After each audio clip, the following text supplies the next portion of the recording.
All right. Good afternoon. We are live and we are excited to be with you this week. Today's discussion it's on mental health. And there was a large discussion on this not that long ago, a few weeks ago, right, in regards to a very prominent Olympic figure, right? And there was lots of conversation. Some agreed, some didn't agree.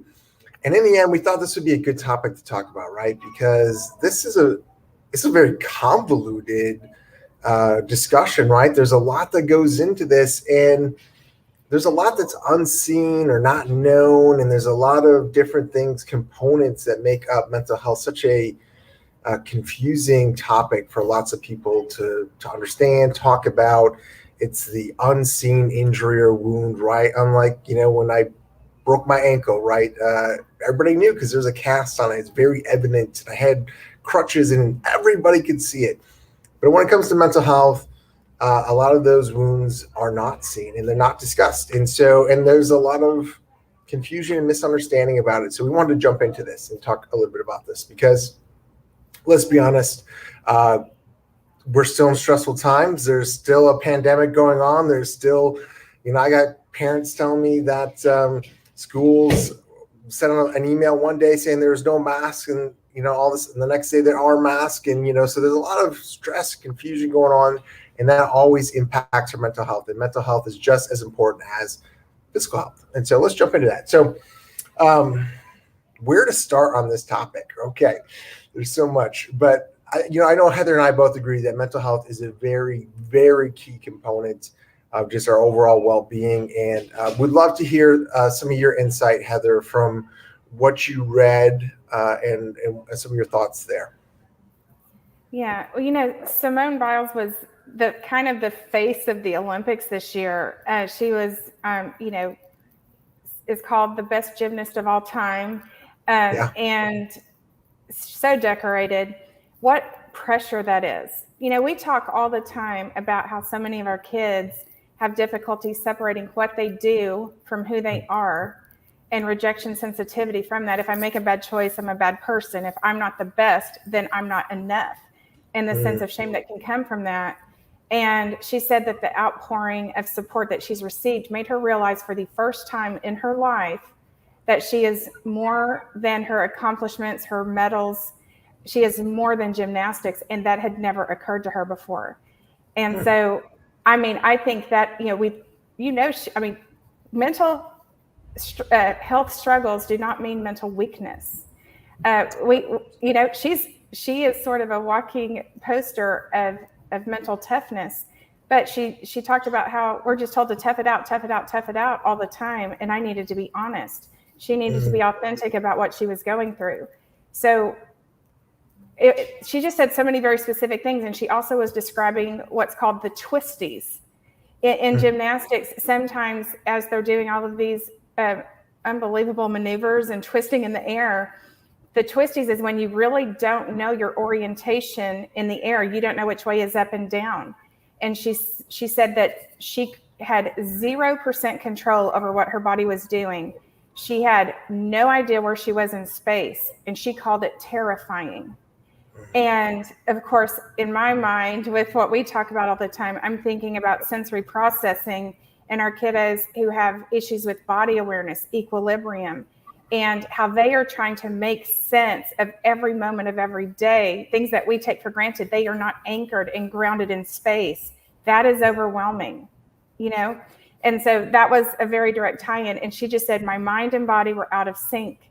We talk about the body-brain connection all the time. So you don't have to be a gymnast to have the twisties. We could say that our kids have the twisties, except instead of twirling through the air, they don't know if they're floating in space or standing on the ground or on their head a lot of the time. And because it's invisible, we often, it looks like they're being difficult, or that we talk about how behavior is communication. That is a very much more tangible way to think about the sensory processing challenges that put our kids into fight or flight responses on a regular basis.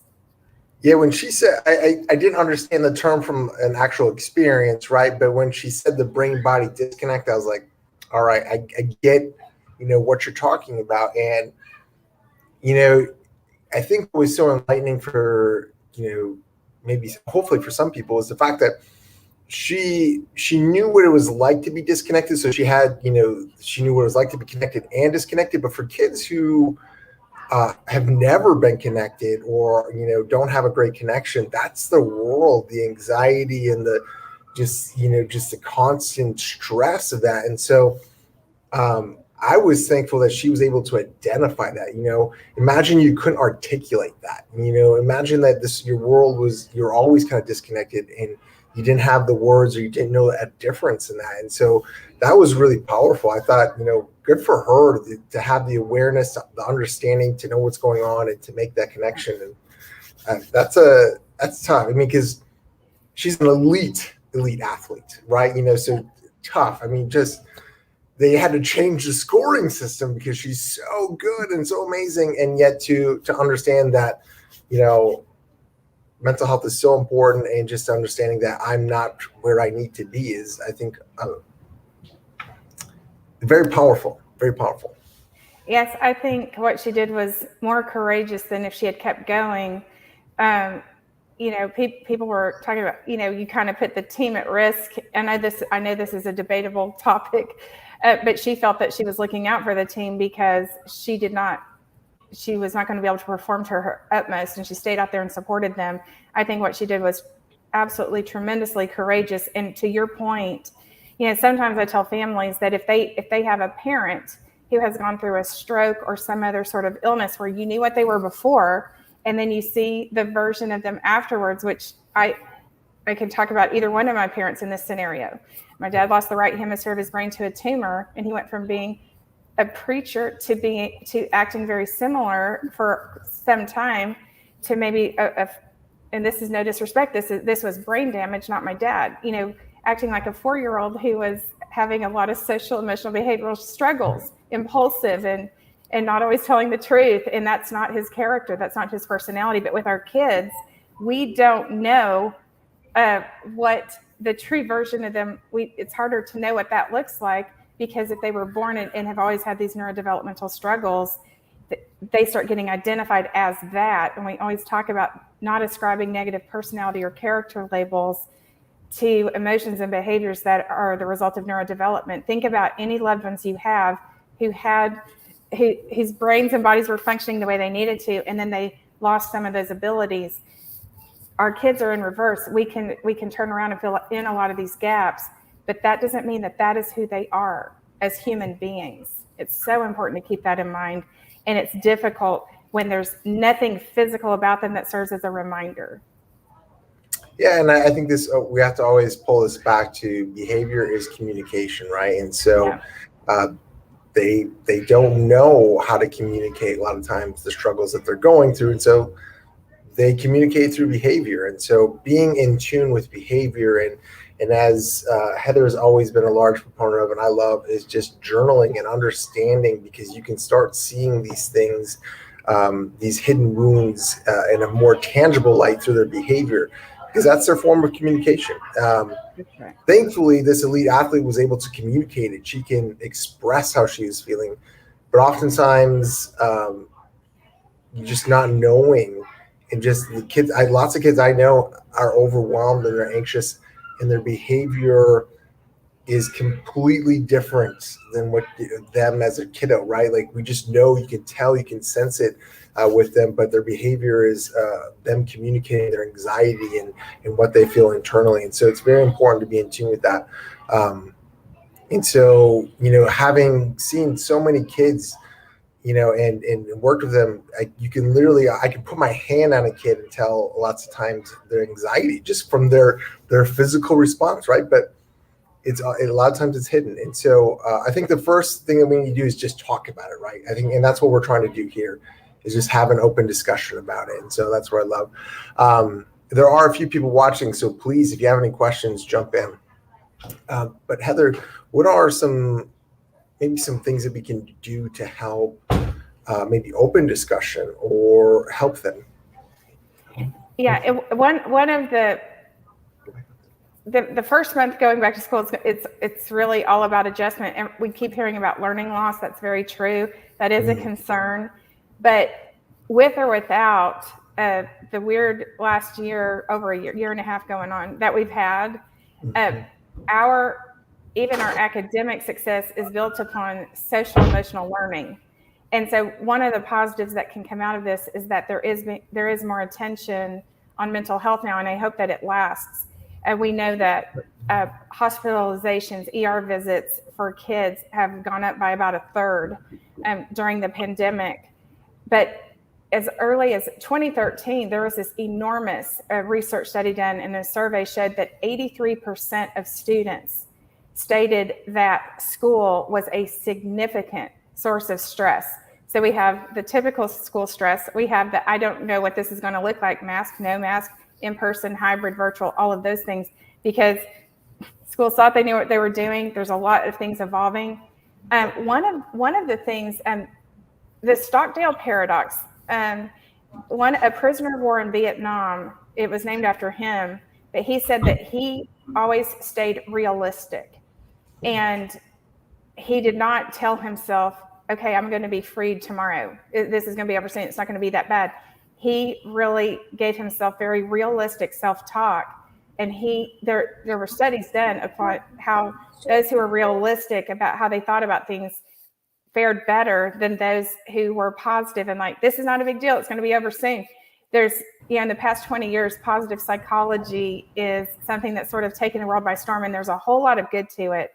And the basis of that largely was, let's figure out what leads to fulfilling, happy, joyful lives instead of just focusing on the illness. But the danger in that is that kids think it's not okay to feel things that are uncomfortable. So we need to observe and listen without judgment, without jumping in with quick answers. Sometimes there's this instinct, you see someone struggling and you want to jump in and say something that is so inspirational and comforting, and that may not be useful. We need to pick up on the cues they're giving us and really open up the floor to just open communication all the time. Share things that you feel uncomfortable about on an appropriate level, but hear them out and have them brainstorm things they can do to feel better. Do not make promises we can't keep. Oh, I think school will be just fine, just a few weeks. We just got to ride this out. If you don't know that, because I don't think anybody can answer that. And we may unintentionally start breaking trust with our kids. We can say, yes, I'm a little nervous about that too. We don't know what things are going to look like. And I'm also excited about what you're going to learn in science this year. You have such a good teacher and you love science. So yes and statements. So you're empathizing with what they say, really connecting with that, making it okay for them to feel what they're feeling. And then you can still have a positive to it. And so it's not either or. I think there's a very nice way you can do both on that. Yeah. And I love everything you said. I completely agree. And I think one of the best ways I've also found to communicate with them or communicate with kiddos is sharing where I've felt points of anxiety or, whatever it may be, fear, whatever it may be, because storytelling, right? We all connect through storytelling. And I think a lot of times, especially when these kids get a little bit older, there's some trepidation around maybe being weird, right? Like maybe I shouldn't feel this anxiety, or I feel weird that I have this anxiety. Like, am I the only one that has this anxiety, right? And so connecting through them through stories, especially personal stories that related to you, and you can make that connection, I think is a great way to open the door. They have a partner, right? Like there's somebody there who's been through this before or understands them, I think is a wonderful way to connect with the kiddos as well. So anytime you can, I always encourage my parents, anytime you can share a story that has a connection, kids love that. Absolutely. Then they know I'm not alone. We all have our own journeys, but what I'm feeling is relatable. I'm not out on an island by myself. The other thing right in line with that is if they are feeling very, very anxious, or that's how they're identifying it as anxiety, you know what? I felt similar one time, and share the story and say, but when I thought about it, we're not telling them they're not feeling anxious. But when I thought about it, mine was really like uncertainty. So I wasn't really scared. I just didn't really feel sure about what was going to happen, but I knew there were things I could do about it. So emotional granularity, when we can provide them 3 more words along the same realm of what they may be feeling and help them differentiate what those are, we know that when individuals cognitively understand a broader array of emotions to varying degrees, once we know those are possible, then we actually start experiencing emotions that are not all 8s, 9s, and 10s on a scale of 0 to 10. You know what? This uncertainty, it's like a 4 or 5. And then it's in keeping with what's happening. We're not telling them they don't feel what they think they're feeling. We are very gently educating through stories and through our experiences other possibilities that might be less severe without using those words. And when we grow their emotions vocabulary and what is possible, their experiences start really having much more granularity, much more perspective, and being able to put it into the big picture, the big scheme of things, without ever minimizing or telling them that's not what they're feeling. Because maybe indeed it is anxiety, but maybe it's not. That's just the only word they knew for it. Yeah, I love that. I mean, that's exactly right. Sometimes we think it's one thing, it's not, right? I mean, we've all experienced that, right? Is it anxiety, or is it just, I just don't know, right? Like, yeah, I've been there. I'm like, am I anxious, and I think, but I just don't know what's happening. If I just figure it out, I'll be just fine, right? I'm not anxious about where I'm going. It's just, I don't know where I'm going per se, right? And so that connection there is immense. So opening in the conversation, telling stories, and I think most importantly, I want to highlight, and I don't know of any parents that are like this, but judgment free, meaning I know most parents aren't judging, but don't try to interpret what they're feeling too, right? Like, they may say, you might think that's anxiety, right? But to them, that they may have a different word for it. So I think identifying what words they use and understanding that and making that correlation for them is huge. Yeah. And always, there are going to be behaviors associated with this, because when there is anxiety or nervousness or uncertainty, it is going to often have the emotional brain taking over behavior instead of the thinking brain. So even if you have kids who usually have good impulse control, they might be more impulsive. It doesn't mean they are impulsive. We don't want to label them that way, but I'm saying they may demonstrate more impulsive behavior. They may have more mental fogginess. They may have more withdrawal. Remember, keep in mind that withdrawal is also communication. It's not just the lashing out or the running around, higher energy types of things also.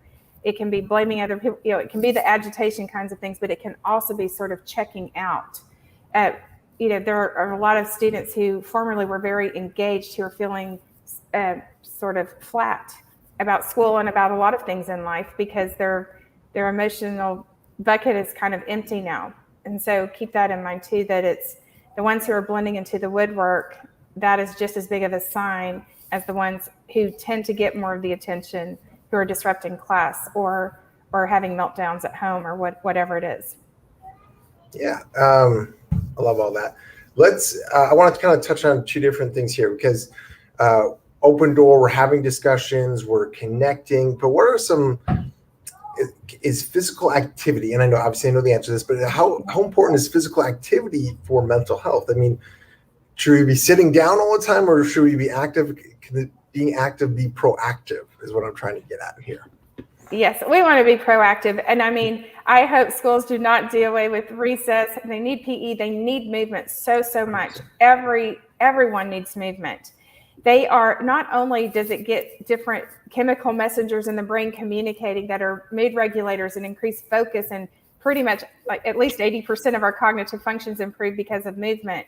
But one thing that's really, have those scheduled in, but also if you start seeing, if any teachers are watching or parents at home, if you start seeing restlessness, fidgetiness, just kind of getting in disarray, have a movement break, like try to cut that off so that you are cultivating success. It's a time that, what can you not get onto kids about? Right. Okay, they're getting restless. Hey, it's time for a movement break. Without even addressing it, you're like, you just jump into that being the thing that you do. You are not losing instruction time, really, because the information is not going to penetrate in those moments anyway, right? So there needs to be flexibility. They need routine and structure, which is one of the tough things about the school year, where things keep changing and kids don't know what to expect. But also have some flexibility there and predict the needs, read the room, and then if you can have a movement break, then you're not going to have to get onto that person for disrupting other people by kicking his chair legs, you know?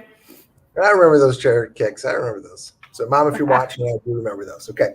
But no, yeah, their movement and the use of your body and jumping around, all things that kids do, right? I mean, that is so vital for just brain health, but also just mental health, right? Like the brain craves that movement. So anytime you can incorporate those movement breaks or, plan it in. I mean, we're all very busy, but making it part of your routine makes us much more successful at achieving that, right? So, and I know it's hot out and there's lots of, there's always an excuse. I understand. I'm right there with you.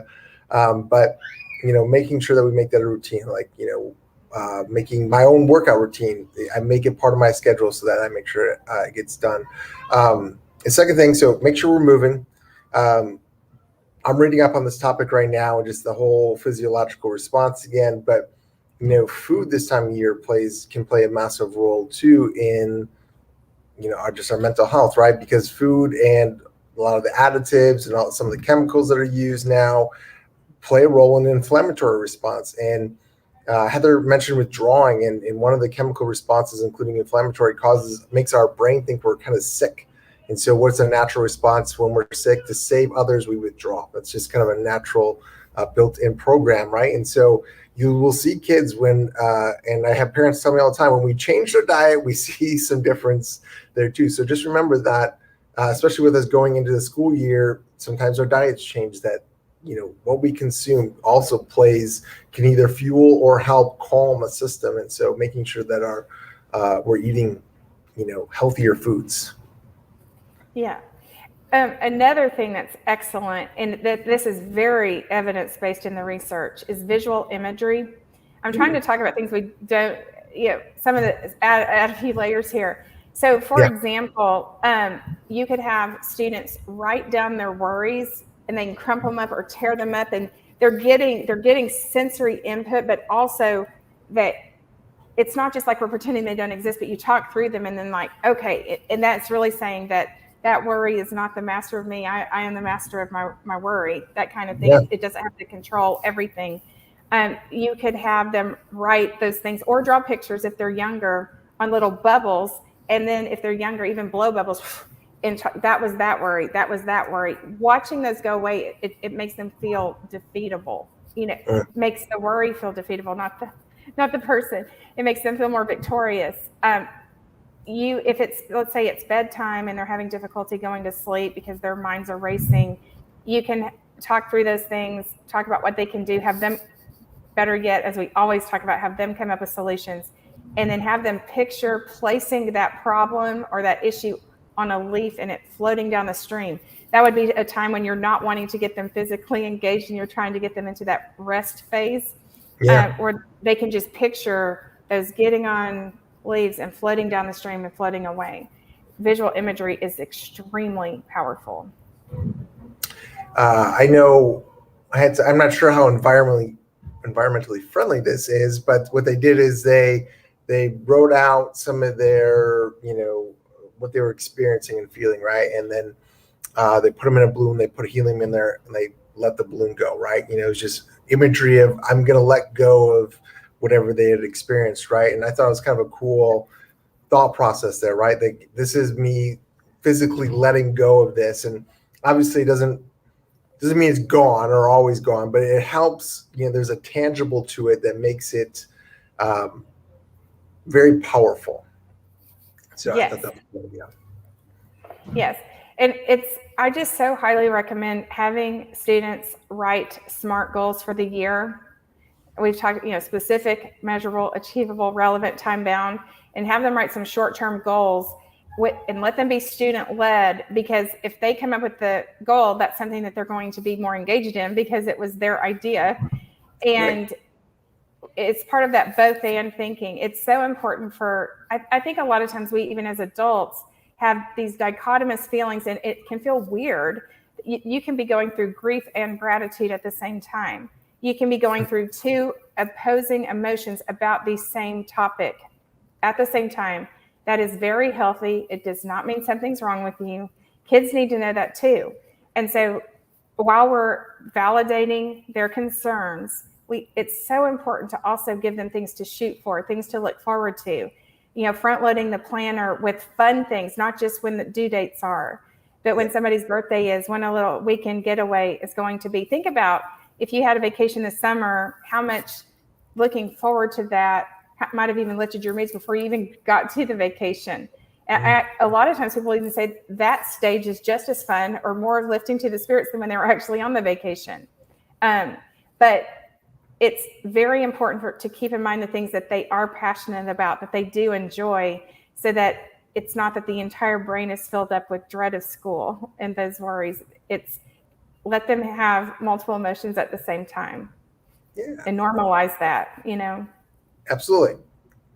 The last thing I just want to touch on here, which you kind of already mentioned, was just with the craziness that's about to ensue with going back to school and, after school stuff, make sure that you plan some time to decompress, right? There's things we have to do, but there's always a little bit of time to spend as family, to talk, to watch a movie together, go play, whatever, miniature golf, do something fun. Where you all are not focused on your to-do list, but you're focused on each other. So I think that's always a great idea. We always try to plan something a couple times a month that we just do together, watch a movie or go somewhere or just have some fun, right? It's important to have fun. Yes. Have family meetings every Sunday night or whenever it works for your family. It's a great time for everyone to get on the same page, plan out the week. It lends in the predictability. It gets who's going to do what. It gets rid of a lot of the fray during the week.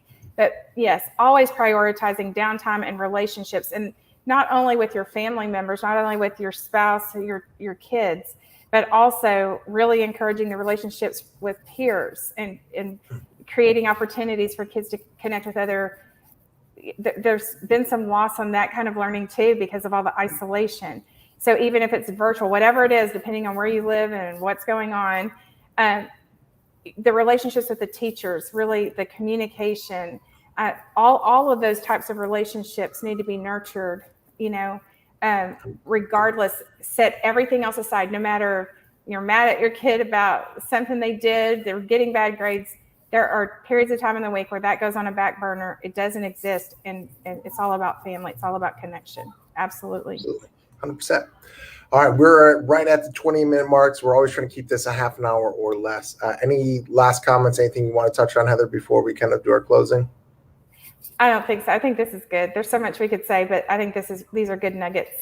Yeah, perfect. All right.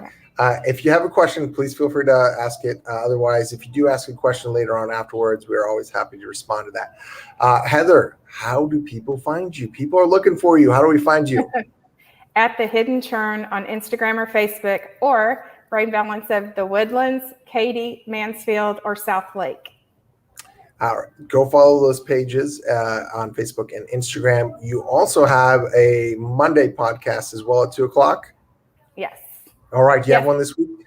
I do. This Monday, we're talking about what your tweens and teens diagnosed with ADHD or ADHD-ish kinds of things most need from you parents. All right. So make sure you jump on those pages, follow her. Make sure you stop in for that Monday 2:00 podcast. It is always wonderful, great content there. So make sure you do that. If you need to get a hold of me, you can follow me or Dallas Energy Chiropractic, both on Facebook and Instagram, or call me at 972-387-4700. All right. I don't see any questions coming through. We have another great topic coming up next week. We planned out our year basically. So unless something else comes up, we have it all planned. So we are excited for the rest of 2020? Yeah, 2021. Yep. And I don't even know what year it is because we've all been quarantined for so long, but we will be back next week. All right. As always, if this can help a family that you know of, please share this. Thank you for watching. Heather, thank you for everything you do for the community, communities that you serve, and the blessing you are to those families. So thank you so much, and we'll be back next week. Thanks, everyone. Bye.